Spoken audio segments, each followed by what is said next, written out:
نحمده ونصلي على رسوله الكريم أما بعد فأعوذ بالله من الشيطان الرجيم بسم الله الرحمن الرحيم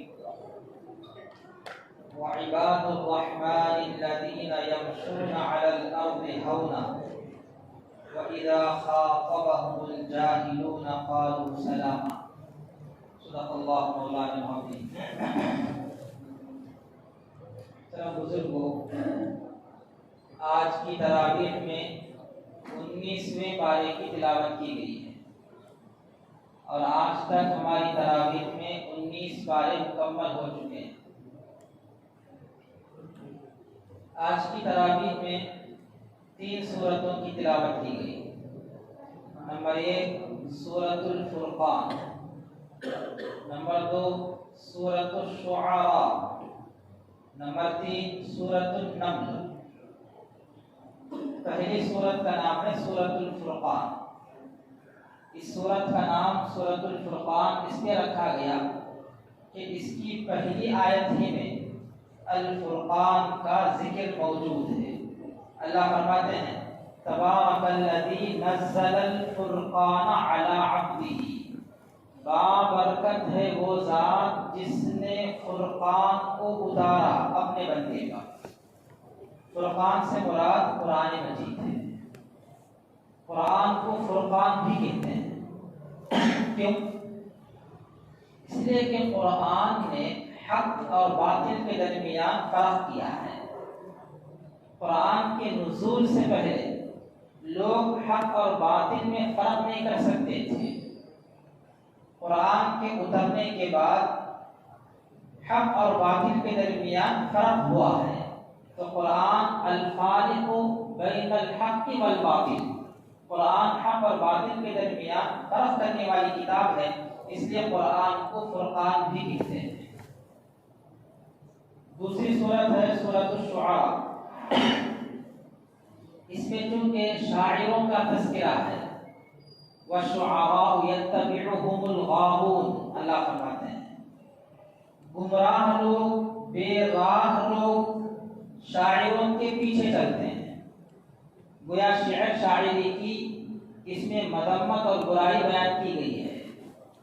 یہاں شعر شاعری سے مراد وہ شعر شاعری ہے جو عشق مجازی سے متعلق ہوتی ہے.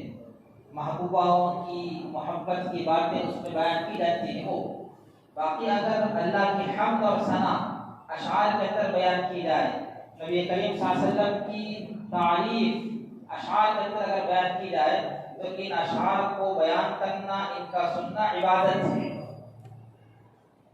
تیسری صورت ہے سورۃ النمل. نمل کے معنی ہے چونٹی. چونکہ حضرت سلیمان علیہ السلام اپنے لشکر کے ساتھ جا رہے تھے، ایک چونٹی اپنی بل سے باہر نکلی اور اپنی تمام چونٹیوں کو خبردار کیا. قالت نملۃ یا ایھا النمل ادخلوا مساکنکم، ایک چونٹی نے کہا کہ وہ چونٹیوں کی جماعت تم اپنے بلوں میں داخل ہو جاؤ. لا یحطمنکم سلیمان وجنودہ وہم لا یشعرون، کہیں ایسا نہ ہو کہ سلیمان اور ان کا لشکر بے خبری میں، غفلت میں تم کو کھدل نہ ڈالے، روند نہ ڈالے. اس لیے اس پوری سورت کا نام سورۃ النمل رکھا گیا. میں نے سورۃ الفرقان کی چند آیتیں آپ کے سامنے تلاوت کی ہیں. اس میں اللہ تعالیٰ نے عباد الرحمن کی صفات بیان کی ہیں. کچھ بندے وہ ہیں جو شیطان کے بندے ہوتے ہیں، کچھ بندے وہ ہیں جو رحمان کے بندے ہوتے ہیں. اللہ فرماتے ہیں وعباد الرحمن، رحمان کے بندے. رحمان کے بندوں سے کون مراد ہے؟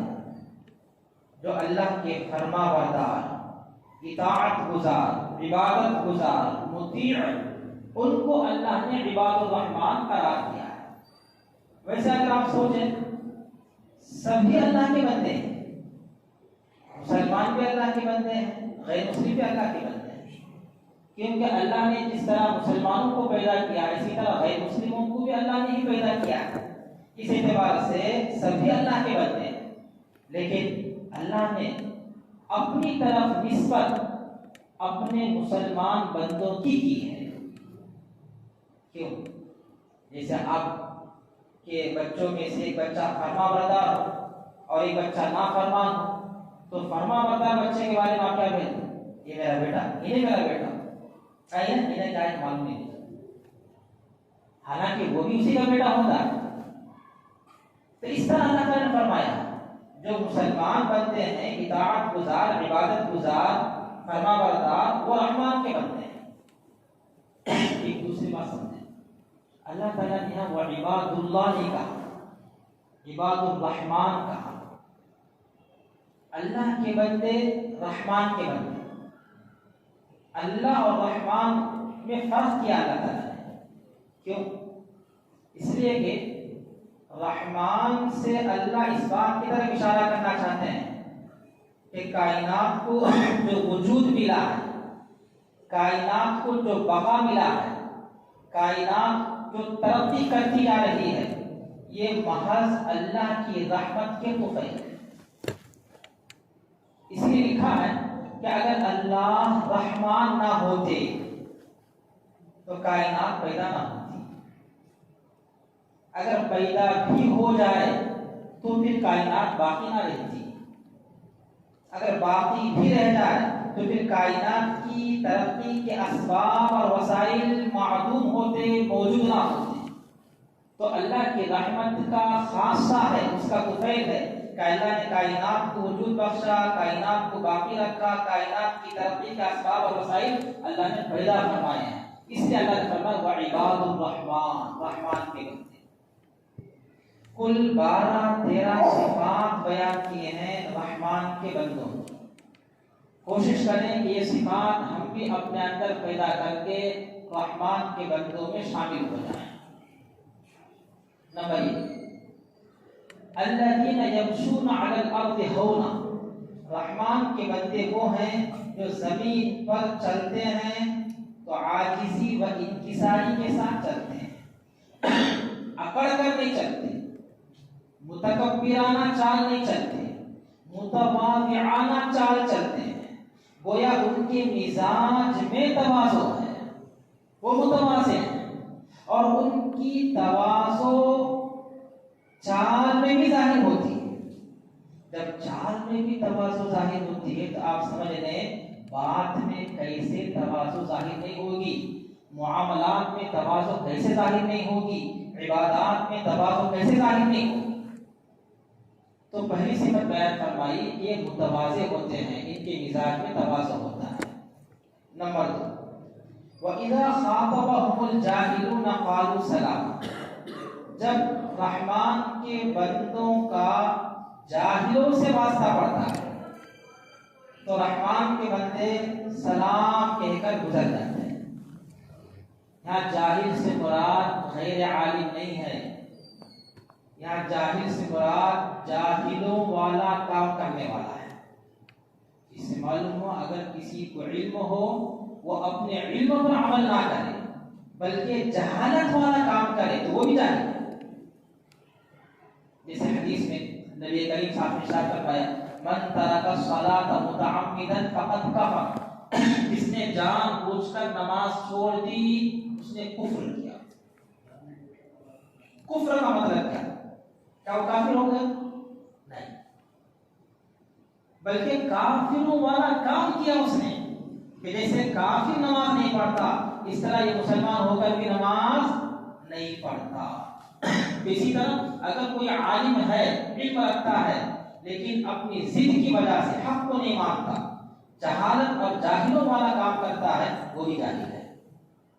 رحمان کے بندے جب ایسے لوگوں کا ان سے واسطہ پڑتا ہے تو ان سے منہ نہیں لگاتے، ان سے بحث و مباحثہ نہیں کرتے، اپنی جان چھڑاتے ہوئے السلام علیکم میں چلے جاتے ہیں. سلام سے مراد واقعہ سلام کرنا مراد نہیں ہے، مقصد ہے ان سے اپنی جان چھڑا لینا، درگزر کر دینا. بعض لوگ ہوتے ہیں اچھے کو اچھا، برے کو برا، انہیں میرے ساتھ ایسا سلوک کرا میں بھی اس کا ایسا سلوک کر دوں. یہ رحمان کے بندوں کا کام نہیں ہے،